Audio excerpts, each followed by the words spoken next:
28 जनवरी 2026 महाराष्ट्र के उप मुख्यमंत्री अजित पवार मुंबई से बारामती के लिए रवाना हुए, लेकिन बारामती एयरपोर्ट के रनवे पर लैंडिंग के दौरान उनका विमान दुर्घटनाग्रस्त हो गया। विमान में कुल 5 लोग थे। अब सवाल सिर्फ ये नहीं है कि दुर्घटना कैसे हुई, सवाल ये है कि भारत में पिछले कुछ दशकों में इतने बड़े बड़े नेता हवाई दुर्घटनाओं में ही क्यों मारे गए। आज की वीडियो में डॉक्यूमेंटेड टाइमलाइन देखेंगे और फिर उसके पीछे का पैटर्न समझेंगे। नमस्ते, मैं त्रिलोक कुमार और आप देख रहे हैं डेली हिंट। आज की ये वीडियो सेंसेशनल या कॉन्स्पिरेसी वाली नहीं है, ये एक एनालिसिस वीडियो है जिसमें फैक्ट्स, टाइमलाइंस और रिस्क फैक्टर्स को समझने की कोशिश की जाएगी। सबसे पहले हम फैक्ट्स पर चलते हैं। डीजीसीए के अनुसार विमान में कुल 5 लोग यात्रा कर रहे थे। इनमें शामिल थे अजित पवार, उनके निजी सहायक, एक अंगरक्षक और 2 पायलट। अब सवाल ये है कि वो बारामती क्यों जा रहे थे। आगामी जिला परिषद और पंचायत समिति चुनावों के लिए बारामती में 4 जनसभाओं का आयोजन किया गया था और अजित पवार उन्हीं जनसभाओं में शामिल होने के लिए मुंबई से बारामती के लिए रवाना हुए थे। ये कोई रेगुलर कॉमर्शियल फ्लाइट नहीं थी, ये एक स्पेशल एयरक्राफ्ट था और जो विमान दुर्घटनाग्रस्त हुआ वो बॉम्बार्डियर कंपनी का लेयरजेट 45XR था। लेयरजेट 45XR एक मिड साइज बिजनेस जेट है। आमतौर पर इसका इस्तेमाल चार्टर फ्लाइट्स और वीआईपी मूवमेंट्स में होता है। और अब आते हैं सबसे क्रिटिकल हिस्से पर। यह दुर्घटना बारामती हवाई अड्डे के रनवे पर लैंडिंग के दौरान हुई।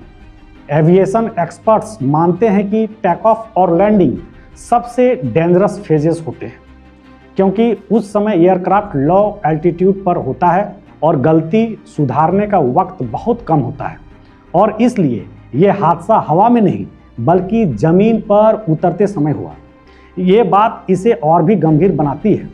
अब अगर पहली बार होता तो हम इसे एक आइसोलेटेड एक्सीडेंट मान लेते, लेकिन भारत के इतिहास में कई दिग्गज नेता इसी तरह के हादसों में अपनी जान गंवा चुके हैं। इस फहरिस्त में पहला नाम है संजय गांधी का। भारत की पूर्व प्रधानमंत्री इंदिरा गांधी के बेटे संजय गांधी की मृत्यु भी एक विमान दुर्घटना में हुई थी, लेकिन इस मामले में एक फर्क था। इस विमान को वो खुद उड़ा रहे थे। संजय गांधी को 1976 में हल्के विमान उड़ाने का लाइसेंस मिला था। दुर्घटना के दिन 23 जून 1980 को वे दिल्ली के सफदरगंज हवाई अड्डे पर एक निजी विमान उड़ा रहे थे और उस दौरान उनका विमान दुर्घटनाग्रस्त हो गया। इस विमान में उनके साथ को पायलट सुभाष सक्सेना भी थे और दोनों की मौके पर ही मौत हो गई। इसके बाद आता है 2001 का एक हादसा। कांग्रेस के माधवराव सिंधिया की 30 सितंबर 2001 को उत्तर प्रदेश के मैनपुरी जिले के भोगांव तहसील के पास एक विमान दुर्घटना में मृत्यु हो गई। सिंधिया कानपुर में एक जनसभा को संबोधित करने जा रहे थे। विमान में उनके साथ 6 लोग भी थे। यह 10 सीटों वाला चार्टर विमान था, C-90। यह विमान नई दिल्ली के इंदिरा गांधी अंतर्राष्ट्रीय हवाई अड्डे से रवाना हुआ था और आगरा से करीब 85 किलोमीटर दूर यह दुर्घटनाग्रस्त हो गया। इसमें सवार सभी लोग मारे गए। माधवराव सिंधिया कांग्रेस के अग्रणी नेताओं में गिने जाते थे। उन्हें एक युवा और लोकप्रिय नेता माना जाता था। तीसरा केस 2005 का है। दुर्घटना के समय जिंदल ग्रुप के संस्थापक OP जिंदल हरियाणा सरकार में ऊर्जा मंत्री थे। 31 मार्च 2005 को प्रसिद्ध इस्पात उद्योगपति और राजनेता OP जिंदल की एक विमान दुर्घटना में मृत्यु हो गई। उनके साथ हरियाणा के पूर्व मुख्यमंत्री बंसी लाल के बेटे सुरेंद्र सिंह भी थे। चंडीगढ़ से दिल्ली लौटते समय यह दुर्घटना हुई। इस दुर्घटना में पायलट की भी मौत हो गई। यह दुर्घटना उत्तर प्रदेश के सहारनपुर जिले के गंगोह कस्बे के पास दोपहर करीब 12:30 बजे हुई। अब हम आते हैं हाल के वर्षों में सबसे बड़े हादसे पर। 12 जून 2025 को अहमदाबाद में एक विमान दुर्घटनाग्रस्त हो गया। इस विमान में कुल 242 लोग सवार थे। इनमें 230 यात्री और 12 चालक दल के सदस्य शामिल थे। और इस दुर्घटना में 242 में से 241 लोगों की मौत हो गई। गुजरात के पूर्व मुख्यमंत्री विजय रूपानी भी इस विमान में सवार थे। अगस्त 2016 में आनंदीबेन पटेल के पद से इस्तीफा देने के बाद विजय रूपानी को गुजरात का मुख्यमंत्री बनाया गया था।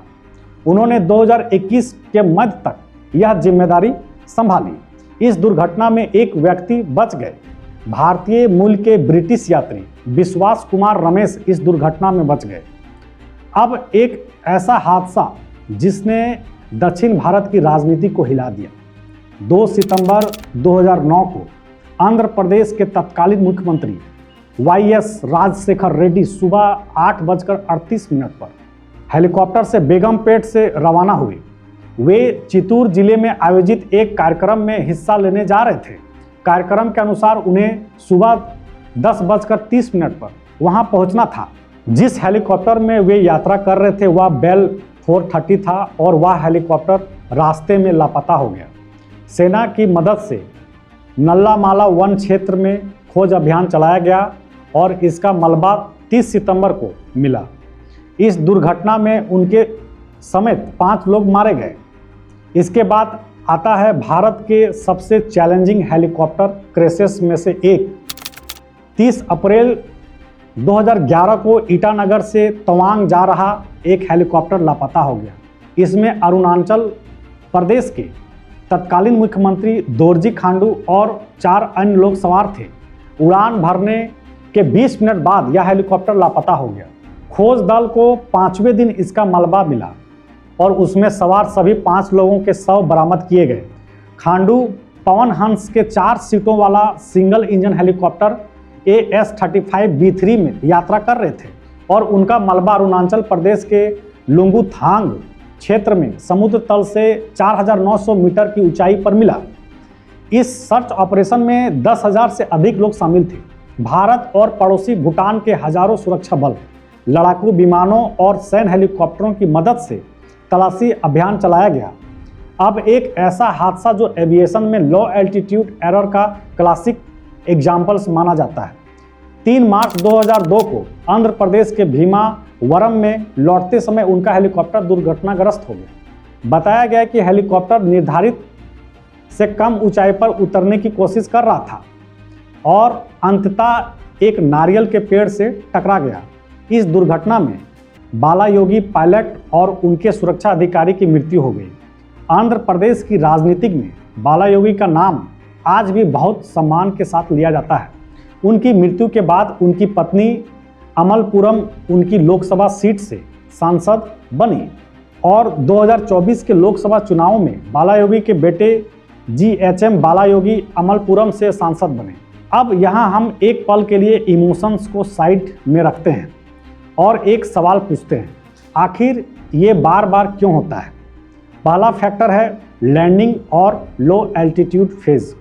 अजीत पवार का क्रैश भी लैंडिंग फेज में हुआ, बालायोगी का क्रैश भी लो एल्टीट्यूड में हुआ और एविएशन में ये सबसे डेंजरस फेज माना जाता है क्योंकि इन सब का फैसला सेकंड में होता है। दूसरा फैक्टर टेरेन और वेदर है। YSR का हेलीकॉप्टर जंगल में गिरा। दोरजी खांडू का हेलीकॉप्टर 4900 मीटर की ऊंचाई पर मिला। ऐसे इलाकों में एक छोटी वेदर शिफ्ट फैटल बन जाती है। तीसरा फैक्टर VIP शेड्यूल प्रेशर। मैं यहाँ किसी पर आरोप नहीं लगा रहा, लेकिन इलेक्शन, रिलीज, मीटिंग और इवेंट्स में एक कॉमन चीज़ होती है, अर्जेंसी। और एविएशन में अर्जेंसी कभी कभी रिस्क को बढ़ा देती है। चौथा फैक्टर छोटे एयरक्राफ्ट और चार्टर ऑपरेशंस। कॉमर्शियल एयरलाइन के एयरक्राफ्ट ज़्यादा रोबस्ट होते हैं, लेकिन चार्टर एयरक्राफ्ट और हेलीकॉप्टर्स वेदर चेंजेस के लिए ज़्यादा सेंसिटिव होते हैं। और अब सबसे अनकंफर्टेबल फैक्टर, हर दुर्घटना के बाद जांच होती है, हर जांच के बाद रिकमेंडेशंस आती है, लेकिन सवाल ये है क्या रिकमेंडेशंस ग्राउंड पर लागू होती हैं? इन हादसों में सिर्फ नेता नहीं मरते, उनके साथ मरते हैं पायलट, सुरक्षाकर्मी, सहायक और वो लोग जिनका नाम खबरों में नहीं आता। और हर बार किसी घर में एक फ़ोन कॉल का इंतज़ार रह जाता है जो कभी नहीं आता। अजीत पवार की मौत एक ट्रेजेडी है, लेकिन ये एक नेशनल क्वेश्चन भी है। क्या भारत में वीआईपी एविएशन उतना सेफ है जितना हमें लगती है? आपको क्या लगता है, क्या ये सिर्फ एक्सीडेंट्स है या सिस्टम में कोई एक सीरियस रिस्क फैक्टर है? अगर आप चाहते हैं कि मैं अजीत पवार क्रैश की टेक्निकल पॉसिबिलिटीज़ पर पार्ट 2 बनाऊं, तो कमेंट्स में लिखिए पार्ट 2। वीडियो पसंद आए तो लाइक शेयर जरूर करें।